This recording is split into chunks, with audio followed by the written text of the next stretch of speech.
The story picks up in the aftermath of the Season 2 cliffhanger, where Dwight was dragged away in handcuffs during the raid on Margaret's home.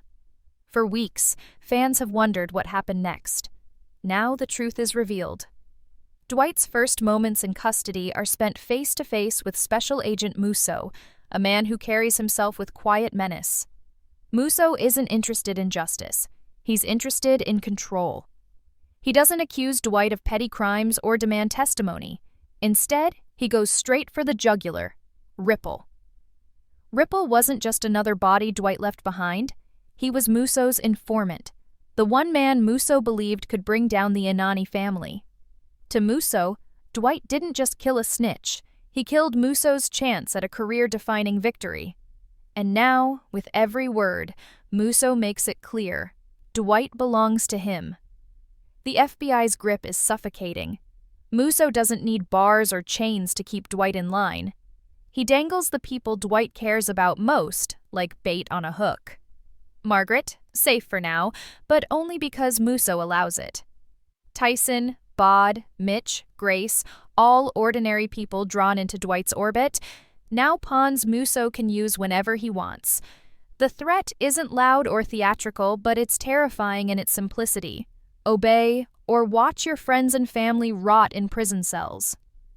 Dwight has always fought enemies he could see. He's never fought the law when the law itself is crooked. That is Muso's power. When Dwight is finally released, he walks back into Tulsa a free man on the surface, but we can already see it. His freedom is an illusion. His rough, unkempt appearance compared to his sharp composure at the end of Season 2 shows time has passed. How long was he really inside? Days? Weeks? Longer? Bigfoot greets him as if nothing has happened, proof that Muso is keeping Dwight's captivity in the dark. To his crew, Dwight simply disappeared. To Dwight, it's a warning. Muso can vanish him whenever he pleases. Dwight doesn't waste time. His first move is to see Margaret. Their reunion is tender, but fleeting. Dwight knows the rules of this new game. Margaret can't be a part of his world anymore, not if Muso has eyes on him. Protecting her means pushing her away, ending their relationship with the cruelest weapon Dwight has, his silence. It's a heartbreak Dwight can't show, but it burns beneath every word. For the first time, Dwight isn't leaving a woman behind because of his choices, but because someone else has taken those choices away. Just when Dwight thinks he's managed to regain a shred of control, another enemy circles. Ray, the ghost from Dwight's past, reaches out. With Goody as the messenger, Ray doesn't waste time with pleasantries. His message is brutal. Dwight's grandchildren are at risk unless he agrees to meet. That's the one wound Dwight can't ignore. The meeting is tense, laced with history and unfinished business. Ray offers Dwight everything he once wanted, his own crime family and turf in New York, the deal of a lifetime. But Dwight has changed. The years in prison taught him the value of the life he's carved in Tulsa, the freedom he finally had. He refuses flatly, even when Ray demands a share of his profits. Dwight's words cut cold. After losing 25 years behind bars, he owes nothing to anyone. The insult leaves Ray simmering with rage. He doesn't shout. He doesn't strike. He just watches Dwight walk away, and that quiet fury promises something far deadlier than open war. This opening stretch of Season 3 lays bare the gauntlet Dwight must walk. Muso owns him. Ray haunts him. And in the streets, a new predator waits in the form of Jeremiah Dunmier, whose empire-building appetite is already tearing through Tulsa. The web tightens around Dwight with each passing moment. He can't run. He can't fight back. Every decision is a trap. And the most terrifying truth is this. The Dwight we knew, the king who bent Tulsa to his will, is gone. What's left is a man leashed, tested, and cornered. And the leash, held firmly in Muso's hand, is already choking him. As Dwight tries to steady himself in Tulsa, the cracks in his empire begin to widen. Mitch, ever the loyal partner, sees opportunity where Dwight only sees danger. Running Car City with Fred has kept Mitch busy, but when Cleo Montague, his old flame, reappears, the past comes rushing back with a promise of something new. Cleo's father, Theo, is ready to let go of his prized distillery, a family business with deep roots and valuable connections. To Mitch, this is more than just a deal. It's a chance to build something lasting with Cleo and perhaps finally step out of Dwight's shadow. But the distillery isn't free for the taking. Standing in the way is Jeremiah Dunmier, a name whispered with fear across Oklahoma. Jeremiah isn't the kind of man who negotiates with contracts and handshakes. He's a predator, and Theo knows it. The estate sale becomes a battlefield of words, with Dwight forced to size up not just Jeremiah's wealth, but his ruthlessness.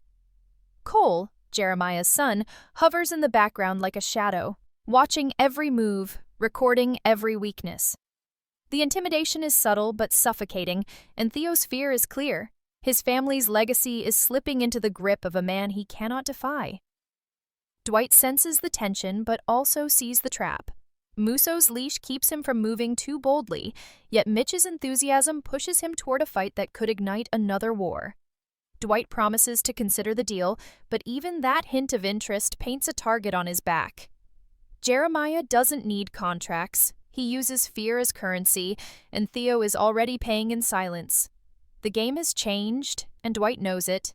Unlike Chicky or Ming, Jeremiah doesn't waste time with grudges or theatrics. He builds his empire with calculated violence, and anyone in his path becomes a warning to others. The distillery is just the start. Meanwhile, another storm brews closer to home. Bod, once content to run errands and keep his head down, grows restless. Delivering money to Bill, the same man responsible for Jimmy's death, becomes unbearable. To Bod, every handoff is an insult, a reminder that justice never came. Tyson and Grace try to keep him grounded, but Bod's frustration boils over. When he mistakenly delivers his comic books instead of cash, chaos erupts. The Casey gang, amused at first, quickly turns violent, detaining Tyson and Grace as leverage. Bod scrambles back to Tulsa, retrieves the real money, and saves his friends, but not without leaving scars. In a fit of rage, he attacks the thug who killed Jimmy, beating him within an inch of his life before tossing the cash like an afterthought. The move is reckless, a declaration of war he doesn't even realize he's made. Dwight steps in, defending Bod's need to vent, but Bill is furious. The fragile balance between Dwight's crew and his uneasy alliances wobbles dangerously. Bod's anger, unchecked, threatens to drag everyone into a spiral Dwight cannot control. While Bod's fury stirs one fire, Jeremiah fans another. Learning that Theo is wavering, Jeremiah pays him a personal visit. The conversation is short, sharp, and brutal. Jeremiah doesn't yell. He doesn't need to. His presence alone is enough to suffocate. When Theo admits that Dwight's offer seems fairer, Jeremiah doesn't argue. He simply acts. Orders are given, and Theo's fate is sealed. By the time the smoke clears, Theo is dead and his estate reduced to ashes. The message is unmistakable. Jeremiah doesn't lose. Anyone who dares to stand against him will be crushed without hesitation. For Dwight, the loss isn't just strategic, it's personal. He wanted to protect Theo, to give Mitch and Cleo a chance at something better. Instead, Jeremiah has turned it into a massacre, dragging Dwight into a blood feud he never asked for. This ruthless move forces Dwight into an impossible corner. On one side is Jeremiah, a street-level monster with no fear and no limits. On the other side is Muso, watching everything, pulling strings, and waiting to see whether Dwight steps out of line. Add Ray, lurking in the shadows, nursing his wounded pride and plotting revenge, and Dwight finds himself trapped in a triangle of enemies with no escape route. His crew is fragile, his allies uncertain, and his every move monitored. Even when he tries to protect, people die. Even when he tries to walk away, enemies follow. Tulsa, once his kingdom, now feels like a maze designed to break him piece by piece. And through it all, Dwight remains silent, his face hardened, his eyes colder than ever. He knows one thing: every leash eventually snaps, but when it does, the blood will spill faster than anyone can control. The fallout from Theo's murder spreads like wildfire through Tulsa, and Dwight finds himself at the center of whispers he can't silence. Everyone knows Jeremiah had Theo killed, but nobody dares say it aloud. Fear has always been Jeremiah's greatest weapon, and now it cloaks the city like a storm. For Dwight, the implications are devastating. Mitch is crushed, blaming himself for dragging Dwight into the distillery plan. Cleo, broken and enraged, wants vengeance but is smart enough to realize Jeremiah's reach goes far beyond their grasp. And Dwight? He carries the guilt quietly, knowing that every move he makes only seems to cost more lives. Still, Dwight cannot back down. To retreat now would be to show weakness, and weakness in Tulsa is fatal. But even as Jeremiah's shadow looms larger, Muso's leash tightens. The agent watches closely, reminding Dwight that any attempt to retaliate against Jeremiah will be seen as criminal escalation, something Muso could use to bury Dwight and everyone around him. The cruel irony is that Muso doesn't want Dwight gone. He wants him trapped, broken, and useful. Every time Dwight contemplates a strike, he hears Muso's words echoing, "You work for me now." It's a power Dwight has never faced before, an enemy he can't punch, threaten, or outsmart in the old ways, and Muso knows it. Every visit, every phone call, is a reminder that Dwight's power is an illusion. His empire may stretch across Tulsa's streets, but Muso owns the ground beneath his feet. This tension only deepens when Bod's mistake begins to unravel. The thug he beat within an inch of his life doesn't stay quiet. The Casey gang smells blood, and now Dwight's people are marked. Tyson and Grace, who barely escaped once, find themselves looking over their shoulders at every turn. Bod, filled with guilt and rage, refuses to apologize, insisting that Jimmy's death demanded justice, but his idea of justice is reckless, impulsive, and dangerous. Dwight tries to rein him in, but the more he clamps down, the more Bod pulls away. It's a dangerous dynamic. One man's anger threatening to undo everything Dwight has built. Bill, sensing the instability, presses harder, demanding more control over profits and reminding Dwight of their partnership. Bill's complaints may sound petty, but Dwight knows they're seeds of something worse. Men like Bill don't complain unless they smell weakness, and right now, weakness is all Dwight seems to be showing. Meanwhile, Ray isn't gone. He's lurking in the shadows, watching, waiting for the perfect moment to strike. His offer of New York power still hangs in the air, taunting Dwight like a ghost of what could have been. Dwight's refusal stung deeply, and Ray isn't the kind of man to let an insult die quietly. Through whispers in the underworld, Ray begins to tighten his own grip, probing Dwight's vulnerabilities, waiting for an opening. And with Jeremiah eliminating rivals in Tulsa and Muso choking Dwight from the law's side, Ray sees that opening growing larger by the day.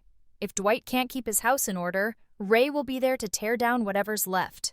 All of this pressure builds toward an inevitable breaking point. Dwight is a man who has survived prison, betrayal, and violence. But this is different. He isn't just fighting men anymore. He's fighting systems, networks, and enemies who attack from every direction. Jeremiah owns the streets with brute force. Muso owns the law with silent power. Ray owns the shadows, biding his time. And Dwight? He owns nothing but the loyalty of a crew that is starting to fracture under the weight of his enemies. Even Mitch, his most trusted ally, feels torn between supporting Dwight and protecting Cleo, who demands action against Jeremiah. Tyson and Grace are caught in Bod's recklessness, and Margaret remains out of reach, sacrificed to keep her safe.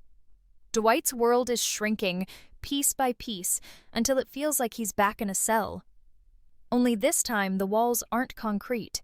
They're people. The shocking twist is that Dwight, the Tulsa King, is no longer the predator. He's the prey. Every enemy circling him sees the same thing. A man pulled in too many directions, bound by too many chains, and vulnerable for the first time in decades.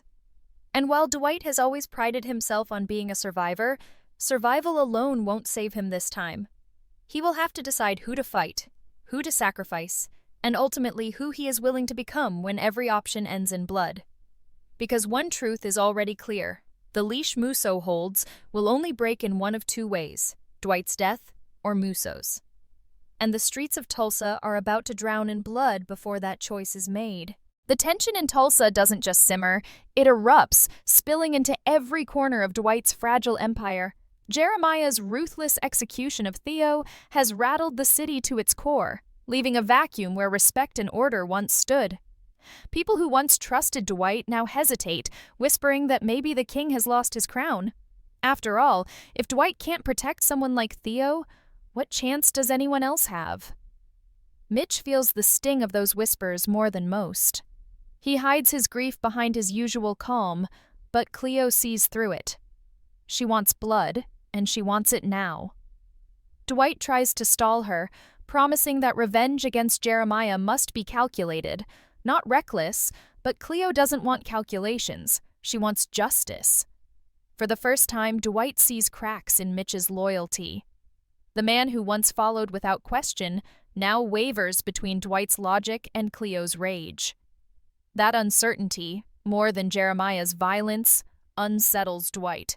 If Mitch falters, the foundation of his whole operation falters with him. While Jeremiah tightens his grip on Tulsa, Muso plays a different game. He doesn't shout, he doesn't threaten, but his presence is constant. Every move Dwight makes, Muso is there in the background, pulling invisible strings. He calls Dwight in for meetings that feel more like interrogations, not to gather information, but to remind him of his place. Muso speaks of Ripple again, twisting the knife, painting Dwight as the reason his informant is dead and as the criminal who still spreads poison across Tulsa. Dwight doesn't argue. He knows better. Muso doesn't want excuses. He wants obedience. And with every demand, every veiled threat, Muso pushes Dwight deeper into a corner. Dwight is a man used to dealing with bullets and fists, but Muso's weapon is fear, slow and suffocating, the kind that wears down even the toughest survivor. Each time Dwight walks out of those meetings, he looks less like a king and more like a soldier trapped behind enemy lines. As Muso tightens the leash, Ray sharpens his knife. His humiliation at Dwight's refusal festers like a wound, and instead of rushing in headlong, Ray begins weaving a web. He reaches out to men in New York, old allies who once swore loyalty to the Anani family, whispering that Dwight is weak, that Tulsa has softened him. He paints a picture of a king past his prime, a man divided between loyalty to his crew and submission to the FBI. Those whispers travel, echoing back to Tulsa, infecting Dwight's reputation. It's subtle, but Dwight feels it. The respect he once commanded now carries hesitation, as if men are wondering whether following him will lead to power or to a shallow grave. Ray doesn't need to strike yet. Every rumor, every shadow he casts does the work for him. And when the time is right, Dwight knows Ray will come for him, not with an army, but with a dagger aimed straight at his heart. Meanwhile, Bod spirals further out of control. His attack on Jimmy's killer was reckless enough, but now his anger consumes him. He's tired of running errands, tired of being treated like the kid who tags along. He wants more, and he's willing to take it, even if it means dragging Tyson and Grace into deeper danger. Tyson tries to keep him grounded, reminding him of what Dwight has done for them, but Bod doesn't want reminders. He wants revenge, he wants respect. His impulsiveness begins to clash with Dwight's iron rule, sparking small confrontations that grow sharper by the day. Dwight sees it happening, but with Muso pulling him one way and Jeremiah threatening him another, he can't focus on Bod the way he should. That neglect may cost him dearly, because in Tulsa, loyalty is fragile, and when loyalty breaks, it doesn't just crack, it explodes. The city itself reflects Dwight's turmoil. Tulsa, once a place he bent to his will, now feels hostile, foreign, and dangerous. Every corner hides an enemy. Every deal carries hidden knives. The bars, the streets, even Car City, all places where Dwight once walked like a king, are now filled with eyes watching him, waiting for him to slip. Jeremiah's men loom on the streets, silent but suffocating, a reminder that power now belongs to those willing to kill without hesitation. Muso's agents lurk in the background, unseen but always felt, ready to pounce the second Dwight makes a wrong move. And Ray's influence creeps in like smoke, choking the city with doubt and betrayal. Dwight, for all his experience, for all his survival, is drowning in enemies. What makes it worse is that Dwight knows the truth. He cannot fight them all. Every decision he makes risks losing someone he cares about. Strike at Jeremiah, and Muso may turn the full force of the FBI against him. Defy Muso, and his crew could be rounded up, caged like animals. Ignore Ray, and one day he'll wake up with a knife in his back.